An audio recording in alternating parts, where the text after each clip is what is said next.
Vamos falar hoje sobre o estoicismo e a harmonia entre virtudes. Nós tivemos um vídeo anterior que nós introduzimos as origens do estoicismo, as ideias principais que fundamentam a escola estoica, e neste momento nós vamos falar agora sobre a importância da virtude e como ela se conecta com a própria compreensão do sentido de ética no pensamento estoico. Bem, primeiramente a gente precisa observar que a felicidade para os estoicos depende de uma vida harmônica com a natureza, com o cosmos. A vida, por consequência, possui uma estrutura ordenada que se coaduna racionalmente com todas as coisas com que se relaciona. Esta concepção de vida, portanto, torna-se o primado da ética estoica. A alma e a razão humana são partes desta razão cósmica que governa todo o universo. Logo, viver conforme os ditames da natureza é viver de acordo com a razão, uma vez que natureza é razão. Então, como se observou com essas primeiras reflexões, a gente pode falar que o ciclo cósmico repete-se eternamente, sendo que, como consequência deste entendimento, os estoicos consideravam que nada acontece sem uma causa. Partindo do pressuposto que os efeitos seguem uma sequência predeterminada e racionalmente estruturada, torna-se possível a introdução de argumentos de caráter teológico e astronômico, já que há uma ordem predeterminada que precisa ser justificada. Lembre-se que, ao se ter este tipo de visão, a história passa a ser o quê? Um fenômeno cíclico. E neste sentido, nota-se que as ações humanas integram-se nesta ordem pré-determinada e racionalmente edificada. Contudo, os indivíduos permanecem sendo responsáveis pelos seus atos, pois as pré-determinações são influenciadas pelo fator psicológico humano e possuem uma ação livre. A verdadeira liberdade apenas é alcançada pelo sábio, que ao não atingir o escopo visado, compreende que a providência divina e a sua razão consideram que outro caminho é melhor. Assim, a virtude moral é o elemento principal e suficiente para o alcance da felicidade. A virtude é o centro da ética estoica, sendo que, diferentemente dos epicuristas que nós estudamos logo no início do curso, ela pode conduzir à felicidade mesmo quando traga pobreza, doença e muitos outros malefícios da vida, pois a escolha entre riqueza e pobreza, pautada na virtude, depende das circunstâncias, o que se demonstra como necessário conforme a ordem racional da natureza. O que é conduzido pela razão correta, ou seja, são escolhas que apenas podem ser efetuadas por pessoas sábias. No entanto, a gente precisa salientar que o estoicismo não é uma filosofia da fatalidade e da resignação, mas ao contrário, a vontade sábia junta-se à boa ordem do universo, reconhecendo as limitações humanas e permitindo que se caminhe progressivamente. O sábio age conforme a virtude, contudo é difícil tornar-se um sábio, sendo que em nenhum momento qualquer estoico se considerou como um sábio. E quando se perguntava a um estoico se existia no mundo algum homem que fosse verdadeiramente sábio, a resposta sempre era única: Sócrates. Para os estoicos, há um equívoco quanto ao pensamento epicurista, pois o instinto mais latente em um animal não é o prazer, mas sim a autopreservação.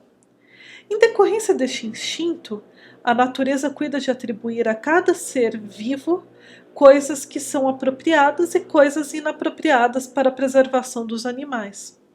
O sábio sabe que a razão é a coisa apropriada ao ser humano, e agir racionalmente é fundamental para a preservação da espécie. Neste sentido, a gente verifica que no estoicismo a virtude é tida como a arte de bem viver, aquilo que é necessário para a própria preservação. Logo, a adequação do ser humano ao que é designado pela natureza é viver virtuosamente. Os estoicos, adotando os ensinamentos socráticos em Protágoras, consideram que o comportamento humano deve ser pautado nas razões e ações dos homens que refletem o seu julgamento. E aí que é interessante, ponderações, erros, acertos, condutas apropriadas, tudo isso está conectado com os reflexos do julgamento do indivíduo. As paixões perturbam o comportamento humano, conduzindo-o ao erro. Contudo, o verdadeiro sábio não se altera por emoções e paixões descontroladas. Ele apenas possui ações boas e equilibradas emoções. O sábio aprende a preservação e conduz sua vida por meio da razão. Apreende-se a realidade, portanto, sendo que não se pauta em meras opiniões que não estão conectadas diretamente com o mundo concreto, mas são alteradas por emoções e paixões que são irracionais.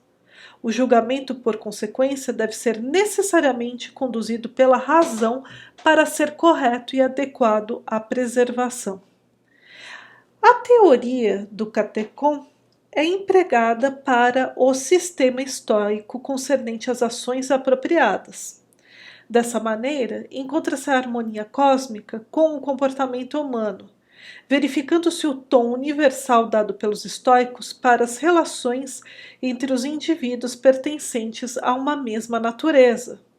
Esta ideia junta-se com a cosmopolis, em que os indivíduos não pertencem a um povo específico, mas sim à natureza. Como bem destaca Eric Franklin, este conceito de adequação do comportamento foi chamado de catecon por Zenão. Os cateconta, ou seja, os atos adequados, são traduzidos geralmente como deveres. Cícero traduziu-os por ofícia. Por meio da ideia dos deveres, em harmonia com a natureza /logos, torna-se possível ligar a existência, de outro modo anárquica, do homem sábio à ação requerida pelas instituições políticas. E vamos destacar também que, inclusive num vídeo que eu recomendo do TED Talks, nós verificamos que os estoicos são contrários à escravidão, exatamente porque todos os indivíduos têm a sua própria humanidade e estão conectados com a natureza. Não existe essa diferença entre seres humanos.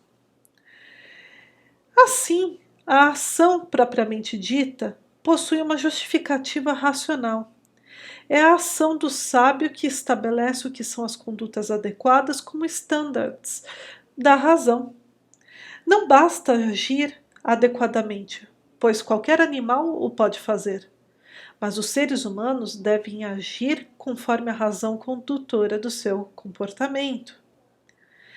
Então a gente precisa mencionar que os estoicos realizam a seguinte diferença: ações apropriadas, que podem ser realizadas tanto por sábios como não sábios, e as ações perfeitamente apropriadas, e como vocês podem imaginar, são as realizadas por sábios.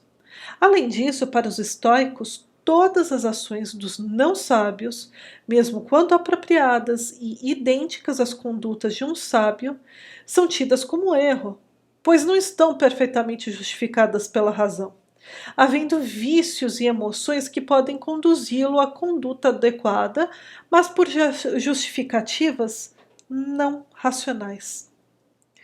Pode-se assim diferenciar as ações dos sábios e dos não sábios, por meio de uma perspectiva que analisa os impulsos, uma vez que todas as ações originam-se de impulsos. Os sábios vão agir virtuosamente por meio de uma impressão impulsiva cataléptica. Já os não sábios agem mediante um fraco impulso cataléptico ou por meio da ausência da impressão cataléptica. Em suma, a gente observa que, para os estoicos, a harmonização das virtudes ocorre a partir do instante em que há a integração entre a razão e a natureza, ou seja, forma-se a razão da natureza, passando o ser humano a relacionar-se com o cosmos. A cataléptica, como critério da verdade, é outra maneira de tratar a questão referente à virtude, pois as impressões catalépticas pelos sábios correspondem à realidade e à verdade. Assim, nós vamos observar que a maneira como se estruturou a ética estoica e as diferenças com o epicurismo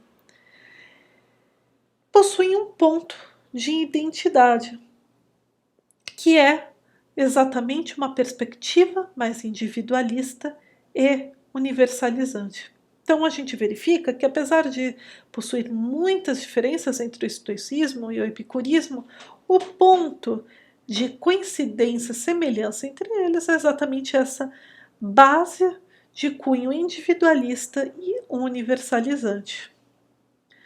Bem, pessoal, essas são as minhas considerações em relação ao entendimento de virtudes no pensamento estoico. Muito obrigada, e no próximo vídeo nós vamos continuar falando sobre o estoicismo em Roma, também chamado de estoicismo imperial. Bem, então até o próximo vídeo.